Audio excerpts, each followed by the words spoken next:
देखो भैया, प्राइमर करने से पहले प्राइमर किया हुआ है तो अपन पुट्टी कर रहे हैं तो एक मूल हो रही है। हालांकि लोगों को करना ये चाहिए भाई, पैसे खर्च तो होंगे, यूं नहीं है पैसे खर्च नहीं होंगे, पर काम भी तो शानदार होगा ना।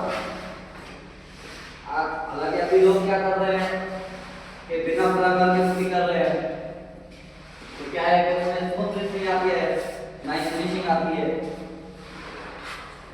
तो 10 साल बाद, 5 साल बाद, 2 साल बाद वापस वो चलाने लग जाते हैं, यहाँ से पपड़ी आ रही है, वहाँ से पपड़ी आ रही है।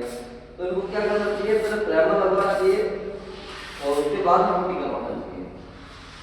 अभी देखो एक हाथ में से स्टूडेंट है तो अब बताओ दूसरे हाथ में पुट्टी होगी, ये तो ठीक है, मैं स्पीड से नहीं कर रहा हूँ। अगर स्पीड से करूँ तो लोग सोचेंगे कि यार ये बता रहे हैं 2 दिन का काम और 1 दिन में कर चले जाएंगे, इनकी स्पीड है, फलाना है, वो है, ढीकड़ है। तो हालांकि ये चीज नहीं है, काम करने में भाई वक्त भी लगता है, ये तो ठीक है, सिंगल हाथ है अपन स्पीड से कर देंगे, पर फाइनल हाथ में जितनी आपको फिनिशिंग चाहिए ना तो उतने पैसे भी लगेंगे, बिना पैसे का काम कुछ भी नहीं होता है। ठीक है, अब देख सकते हो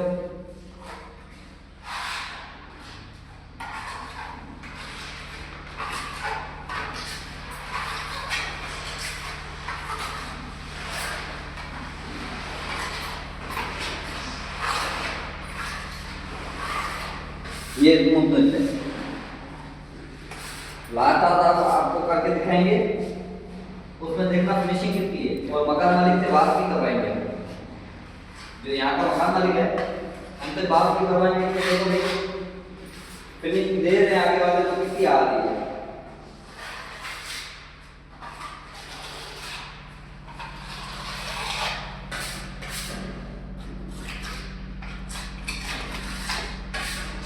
लोग सोचते हैं कि हमारा कम पैसों में काम हो जाए, कम पैसों में काम वैसे ही होता है, और काम आपको अच्छा चाहिए तो पैसे मत देखो, क्योंकि मकान एक बार बनता है जिंदगी में, मकान कभी बनता है तो एक बार ही बनता है, बार बार नहीं बनता है।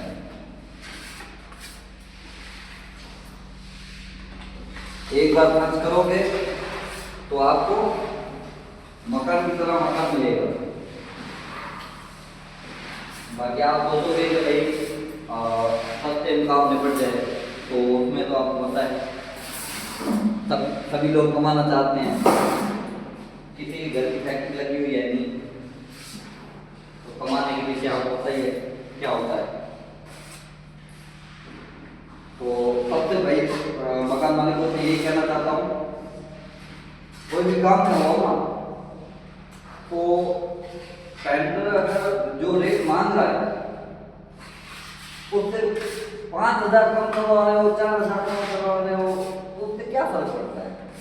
लाखों का मकान आप खड़ा कर रहे हो, उसमें 4-5,000 को आप देखते हो, उसके मन में रह जाता है कि यार मेरे 4-5,000 कम कर दिए, वो कर दिया, तो उससे कोई फायदा नहीं है।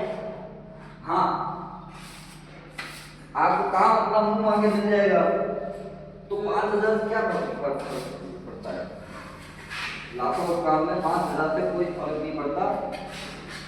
बस यही है, नॉलेज होनी चाहिए मकान मालिक को, ये क्या काम करवा रहे हैं, कैसे करवा रहे हैं, तो ये चीज होती है। अब इसमें देखो अपन प्राइमर लगा रहे हैं, पहले पट्टी लगा दी, उसके बाद में प्राइमर लगा दिया, और अब सिंगल हाथ पुट्टी कर रहा है, पर ये लगेगा नहीं कि ये सिंगल हाथ पुट्टी का है, क्योंकि फिनिशिंग इतनी है। ये जो आप पुट्टी कर रहे हो ये वाटरप्रूफ है या नहीं? ये वाटरप्रूफ नहीं है, ये नॉर्मल वाली जो बिल्ला की पुट्टी आती है वही है। वाटरप्रूफिंग वाली पुट्टी लोग करवाते भी नहीं है, क्योंकि उसका रेट थोड़ा ज़्यादा है, तो वो वाली पुट्टी भी करवाते नहीं।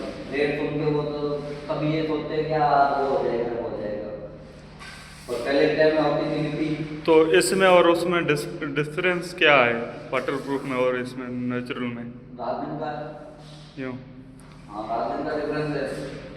अगर वाटर प्रूफिंग वाली करवाओगे तो उसमें मान लो सिलन आ गई तो भी रोक के रखेगा, ऊपर से कोई पानी लग गया तो भी रोक के रखेगा। इसमें ये है कि ये तो ठीक है, अभी जोधपुर में स्टार्ट हो गया है केमिकल डाल के पुट्टी करना। पुट्टी हम बनाते हैं उसमें केमिकल भी डालते हैं। पहले क्या था कि पुट्टी आती थी, डायरेक्ट पुट्टी लगाते थे, और बिना केमिकल के अगर पुट्टी लगाएंगे तो उसमें ये होता है कि अपन हाथ घुमाएंगे ना तो उसकी वाइटनेस जो होती है ना वो झड़ने लग जाती है। जितनी बात घर में तो बच्चे होते ही हैं, पूरा दिन हाथ लगाते रहते हैं, वो जैसे भी हाथ लगाते हैं तो झड़ जाती है पुट्टी। अगर कुछ लोग करवाना चाहें तो वो वाटर प्रूफ करवाए या नेचुरल पुट्टी करवाए? देखो सर, पहली बात तो ये है कि अगर वो वाटर प्रूफिंग कराना चाहते हैं तो पैसे लगेंगे, काम आपका ही होगा। अच्छा, वो काम उसका बढ़िया काम होता है और ये नेचुरल वाले का इतना बढ़िया काम नहीं होता है, नहीं? हाँ, मेरे कहने का मतलब ये है कि अगर वाटर प्रूफिंग वाले करवाओगे हमें कोई फायदा नहीं है। माल डालने वाले आप अगर धूल जाके दोगे तो भी हमें लगा नहीं है। आप बोलोगे कि यहाँ पे धूल लगाओ, हम धूल भी लगा नहीं। और बंदा कोई 2-3 हज़ार को ना देखे वाटर प्रूफ पुट्टी लगाए तो वो अच्छी रहेगी, नहीं? हाँ, हमारे कहने का मतलब। Thank you.